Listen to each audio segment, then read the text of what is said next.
ഇസ്രയേലുമായി എല്ലാ തരത്തിലുമുള്ള കൂടിക്കാഴ്ചകളും നിർത്തിവെച്ചിരിക്കുകയാണ് സ്കോട്ട്ലൻഡ് സർക്കാർ.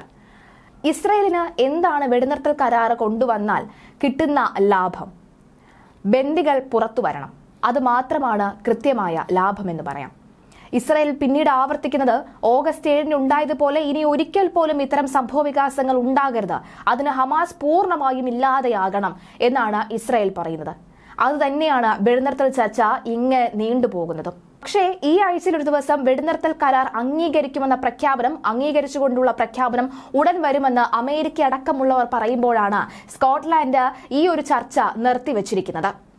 ഗസയിൽ സമാധാനം പുനഃസ്ഥാപിക്കുന്നത് വരെയും അവിടേക്കുള്ള മാനുഷിക സഹായത്തിനുള്ള എല്ലാ വഴികളും തുറക്കുന്നത് വരെയും ഇസ്രയേലുമായി ഒരു ചർച്ചയും വേണ്ടതാണ് സ്കോട്ട്ലാൻഡ് വിദേശകാര്യ സെക്രട്ടറി ആഗസ് റോബർട്ട്സൺ പ്രസ്താവനയിലൂടെ വ്യക്തമാക്കിയത്.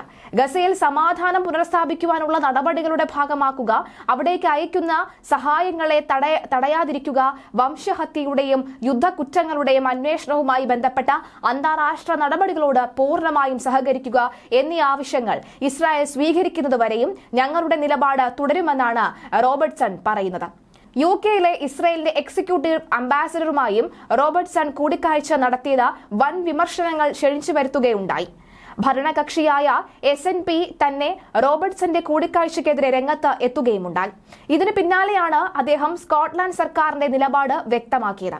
അതേസമയം ഇസ്രായേൽ അംബാസഡറുമായുള്ള ആ കൂടിക്കാഴ്ച വെടിനിർത്തലുമായി ബന്ധപ്പെട്ട ചർച്ചകളിൽ മാത്രം ഒതുങ്ങാത്തതിൽ അദ്ദേഹം മാപ്പും ചോദിച്ചിരുന്നു.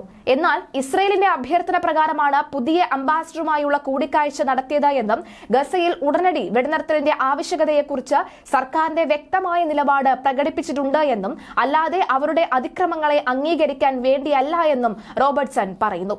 ഗസയിൽ ഇസ്രായേലിന്റെ ക്രൂരകൃത്യങ്ങൾക്കെതിരെ ശക്തമായ നിലപാട് എടുത്തിട്ടുണ്ടെന്നും അതിൽ മാറ്റമില്ല എന്നും അദ്ദേഹം വ്യക്തമാക്കി. അതേസമയം കൂടിക്കാഴ്ചയെക്കുറിച്ച് ആർക്കും വ്യക്തമായ വിവരം ഉണ്ടായിരുന്നില്ല. റോബർട്ട്സണിനൊപ്പം നിൽക്കുന്ന ചിത്രം ഡാനിയൽ എക്സിൽ പങ്കുവച്ചതോടുകൂടിയാണ് 2 ആഴ്ച മുമ്പ് നടന്ന കൂടിക്കാഴ്ചയെക്കുറിച്ച് ചർച്ചയാകുന്നത്. വിമർശനം കനത്തതോടുകൂടി കൂടിക്കാഴ്ചയെ ശരിവെച്ച് സ്കോട്ട്ലാൻഡിന്റെ ഫസ്റ്റ് മിനിസ്റ്ററും അതുപോലെ തന്നെ സ്കോട്ടിഷ് നാഷണൽ പാർട്ടിയുടെ നേതാവുമായ ജോൺ റാംസേ സ്വിനി രംഗത്തെത്തിയിട്ടുണ്ട്. ഗസയിൽ ഉടനടി വെടിനിർത്തലിന്റെ ആവശ്യത്തെക്കുറിച്ച് അറിയിക്കാനാണ് കൂടിക്കാഴ്ചയെ ഉപയോഗപ്പെടുത്തിയത് എന്നും അദ്ദേഹം പറഞ്ഞു. അതേസമയം ഗസയിലെ വംശഹത്യയുമായി ബന്ധപ്പെട്ട ഇസ്രായേലിനെ ന്യായീകരിക്കുന്ന തരത്തിൽ കുറിപ്പിട്ട SNP MP ജോൺ മാസനെ കഴിഞ്ഞ ദിവസം പാർട്ടിയിൽ നിന്നും പുറത്താക്കിയിരുന്നു. ഇസ്രായേലിന്റേത് വംശഹത്യയല്ല എന്നും വംശഹത്യ നടത്താനാണ് അവർ ആഗ്രഹിച്ചിരുന്നത് എങ്കിൽ ഗസയിൽ ഇപ്പോൾ കൊല്ലപ്പെട്ടതിന്റെ 10 ഇരട്ടി മരണം നടന്നേനെ എന്നുമായിരുന്നു മാസിന്റെ പ്രസ്താവന. സത്യത്തിൽ അത് തന്നെയാണ് ഇപ്പോൾ നടന്നുകൊണ്ടിരിക്കുന്നത്. ഹമാസിന്റെ ചില നേതാക്കൾ, അതായത് കഴിഞ്ഞ ദിവസം തന്നെ നമുക്ക് നോക്കിക്കഴിഞ്ഞാൽ മനസ്സിലാകും, വെടിനിർത്തൽ ചർച്ച ഒരു വശത്ത് നടക്കുമ്പോൾ ബ്ലിങ്കൻ സമാധാന ചർച്ചയുമായി ബന്ധപ്പെട്ട് ഇസ്രയേലിൽ 9ാം തവണ എത്തിയപ്പോൾ അതിന് കൃത്യം 1 മണിക്കൂറിന് ശേഷം ഹമാസിന്റെ ചാവേറുകൾ പൊട്ടിത്തെറിക്കുകയാണ് ഉണ്ടായത്. അതും ഇസ്രയേലിന്റെ തലസ്ഥാന നഗരിയിൽ. മണിക്കൂറുകൾക്കകം തന്നെ അത് ഹമാസ് ഏറ്റെടുക്കുകയും ഒക്കെ ചെയ്തിട്ടുണ്ട്.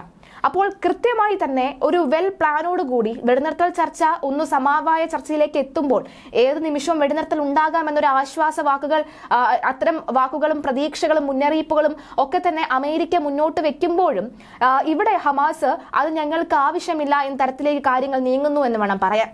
വെടിനിർത്തൽ ചർച്ചയിൽ നേരിട്ട് ഹമാസ് പങ്കെടുക്കാതിരുന്നതും എന്തുകൊണ്ടെന്നാണ് എന്ന ചോദ്യവും ഉയരുകയാണ്. അപ്പോൾ വെടിനിർത്തൽ ചർച്ച പുരോഗമിക്കേണ്ടതില്ല, വെടിനിർത്തൽ ഉടൻ വരേണ്ടതില്ല എന്ന ആഗ്രഹം ആർക്കാണുള്ളത് എന്നും ചോദിക്കുന്നു.